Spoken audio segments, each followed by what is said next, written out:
Batman'da yapılan 5. Tarım, Gıda ve Hayvancılık Fuarı'nın açılışına katıldık. Batman'ımız için ve bölgemiz, memleketimiz için hayırlara vesile olsun, bereketli olsun inşallah esnaflarımıza. Maalesef biz yine gördük ki geçen senelerde de dile getirdik. Gördük ki yine bizim Batman'ımızın kapalı fuar alanına ihtiyacı vardır. Niye diyeceksin? Bak çok dar bir alana sıkıştırılmış. Hem trafiği de etkilemiş ister istemez. Bunun için ivedilikle bir kapalı fuar alanı yapılması lazım Batman'ımıza. Bu bir ihtiyaçtır, hem de çok önemli bir ihtiyaçtır. İnanıyorum ki bu bir kapalı fuar alanı olunca memleketimizin, şehrimizin gelişimi çok daha güzel olacak, çok daha büyük olacak. Onun için biz sırayla bu talebi istiyoruz, bunu istiyoruz, bu talebi dile getiriyoruz.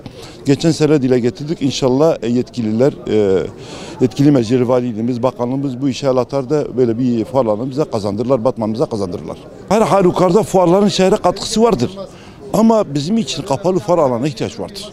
Bu işin sıcağı vardır, bu işin soğuğu vardır. Tamam mı? Onun için müstakil bir fuar olunca biz Esnaf ve Sanatkar Odası olarak da biz bunun üzerinde çok duracağız.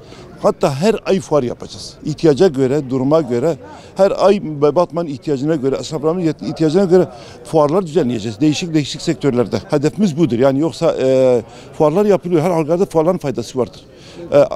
Kapalı müstakil alan olduğu zaman çok daha verimli olacak, çok daha güzel olacak, çok daha planlı olacak.